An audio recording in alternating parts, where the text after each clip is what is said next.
Cisnero y Vizoso, la última charla que tienen, esto lo relata Vizoso, hablan sobre el tema de la resurrección. Y las últimas palabras que se dicen es hasta la resurrección.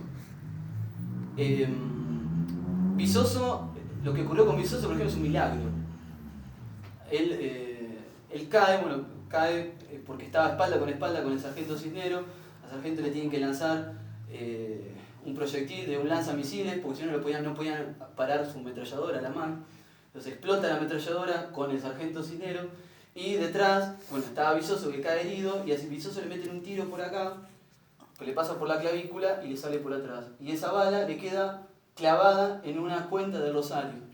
Y salva su vida por eso, queda la bala fundida en la cuenta del Rosario. Es una historia apasionante, impresionante, y ve cosas, hay uno que lo dejan con la boca abierta. Otro discípulo de Yenta es el capitán José Bersesi, uno de los héroes del combate, Top Malo House, en el cual se batieron los comandos argentinos contra las fuerzas especiales británicas del Mountain and Arctic Warfare Cadre, el 31 de mayo de 1982. A su vez reconoce su influencia doctrinal otro de los valerosos héroes de este combate legendario, quien está injustamente detenido por amor a la patria, quien es el gran Horacio Losito. Dentro del regimiento de infantería número 3 tenemos el caso del teniente Fernando Torre, quien llevó a las trincheras un ejemplar del libro Guerra Contrarrevolucionaria de Yenta, y sus lecturas lo ayudaron a mantener el temple y disponerse espiritualmente para enfrentar a los ingleses.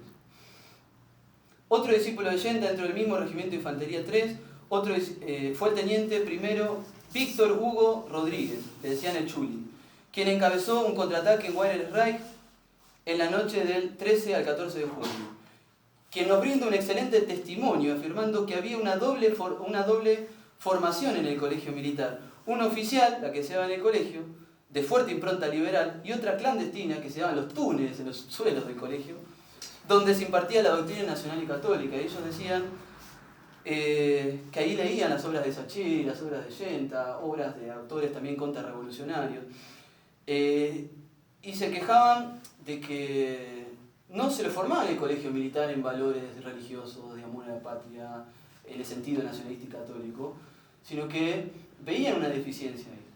Dice, perdemos horas y tiempo aprendiendo a cargar un fusil, pero nosotros tenemos que aprender a cargar el alma, o sea. Y esto lo recibían desde esta formación, en los túneles, una formación clandestina. Y acá menciona uno de los oficiales que formaban a otros dentro del colegio militar, lo menciona a Rico, por ejemplo. ¿Sí? Cuando habla Casanseu de Rico, dice, Rico aprendió, se ve en ese momento, y en Malvinas, pero bueno, después el video se ve la leyenda, pero eso es otra cosa. Bien, y este testimonio que me parece también muy, muy bueno, de otro discípulo directo de Yenta, fue el del capitán Jorge Rubén Farinella, quien en su libro Volveremos reconoció orgulloso la influencia que ejerció en él el maestro de combatiente Yenta. Miembro del regimiento de infantería número 4, se destacó en las funciones logísticas que mantuvieron un constante flujo de materiales indispensables para el combate de su unidad y de otras a las que abasteció de armas, municiones, alimentos, combustible, leña y cartas. Participó en acciones en Monte Wall, Harriet y Dos Hermanos. El historiador Sebastián Miranda cuenta que los va a entrevistar, lo recibe Farinella en la casa, muy amablemente. Lo primero que hace es llevarlo a la biblioteca, y la biblioteca le muestra que tiene una foto de Yenta, y le demuestra el libro de Guerra Contrarrevolucionaria dedicado por el mismo Yenta. A modo de ejemplo, ¿no? En su libro Volveremos dice Farinella: era necesario disponerse física y espiritualmente a entregarlo todo en una guerra justa, como fue la nuestra, dando en ella la vida o sorteando verdaderos peligros de perderla. ¿No tiene que ver acaso esa virtud heroica con la fortaleza cristiana? Más allá de la suerte de las armas, nuestra patria quedó fortalecida porque sobre los elementos efímeros favorables de la fortuna prevalecen las perdurables conquistas del honor, porque si hay algo que redime es la sangre de los mártires, de los héroes, sobre cuyos despojos en definitiva se edifica inconmovible la nación soberana. Decía, los hombres en medio de una exigida situación viven minutos durante los cuales se patentiza la posibilidad muy próxima, casi rozándolos, de morir. En ese estado desesperante, toda su naturaleza no ve más solución que volver al principio del ser, Dios. Pareciera que la vida vivida en la incertidumbre, en el peligro asumido por amor, nos aproxima más a la virtud, más a nuestro principio y a nuestro fin eterno. Tenemos la obligación de ver la realidad en que transita nuestra existencia, pero también tenemos obligación de verla en su proyección sobrenatural, donde el fracaso humano no tiene importancia y se consuma en el modelo más acabado de la rotunda derrota humana, Cristo crucificado. Pero paradójicamente, sobre esta derrota, sobre este sacrificio por amor que todo lo dio, se edifican 20 siglos de cristiandad. No podemos ver lo ocurrido en Malvinas solamente como una derrota. Tal derrota existió, fue real en el tiempo y en el espacio.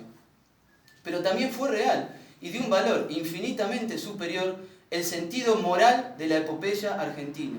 Sentido que se nutrió en el más genuino espíritu católico y mariano, para salir en defensa de valores superiores como la justicia, el bien común temporal de la nación argentina.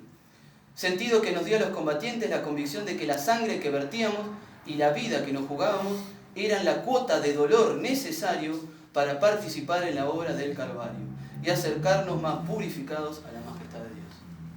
Otro discípulo de Jordán Bruno Ollenta. Bien, y hay un caso paradigmático, que no fue discípulo de Ollenta directamente, pero podemos decir que indirectamente sí, porque fue un discípulo de un gran seguidor, difusor y heredero del legado de Jordán Bruno Ollenta, que fue el doctor Antonio Caponeto, es el doctor Antonio Caponeto. Y quien fue discípulo del doctor Antonio Caponeto fue el subteniente Oscar Augusto Silva, que dedicamos como un apartado aparte porque es una figura pero también paradigmática y arquetípica dentro de Malvinas. Silva recibió la formación nacionalista y católica de Jordán Bruno Ollenta por medio de un discípulo del maestro de combatientes, Antonio Caponeto.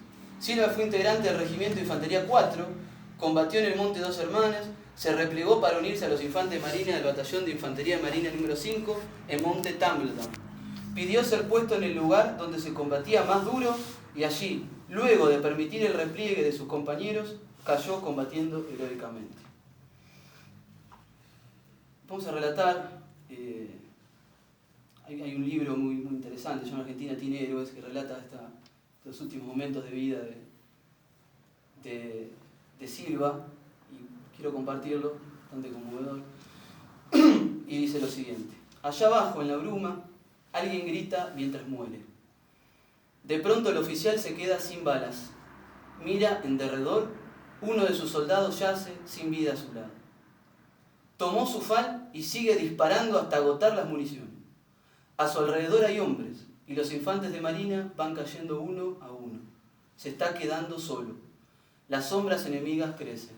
Silva se encomienda a Dios. Piensa en su madre y comprende que se le unirá allá arriba, donde no hay guerras, ni frío, ni penuria, ni odio. Pero también está en la tierra, chapaleando en el barro, con la sangre hirviendo por calor del combate. Un proyectil le perfora el hombro. Es como un sacudón y tiene un instante para contemplar su propia sangre que emana, cálida y roja. Las cartas están echadas. Ordena entre gritos a los que restan de su compañía que se retiren y pide que le acerquen un fusil para cubrir el repliegue de sus hombres. A sus soldados, que ensayan una negativa, no les queda más remedio que obedecer. Silva los ve partir y enclavija los dientes. Luego se levanta trabajosamente y ve al enemigo que sigue viniendo en oleadas. Entonces grita, emite un alarido de horroroso coraje. Es el bravío rugido del puma herido y acosado por una jauría. Grita mientras hace trepitar su arma que vomita un mortal mensaje de plomo. ¡Viva la patria, carajo! Quizás por un instante es como si la escena se detuviera, un instante ciego de eternidad que retrasa su gesto. Ese instante de eternidad es el cruce del umbral que lo lleva hacia la gloria. Después ese instante se acaba. 1, 2 ametralladoras enemigas los entran en fuego cruzado. Un vendaval de proyectiles lo arrasa y el subteniente Oscar Augusto Silva, de 26 años, cae para siempre en el suelo de Malvinas aferrado a su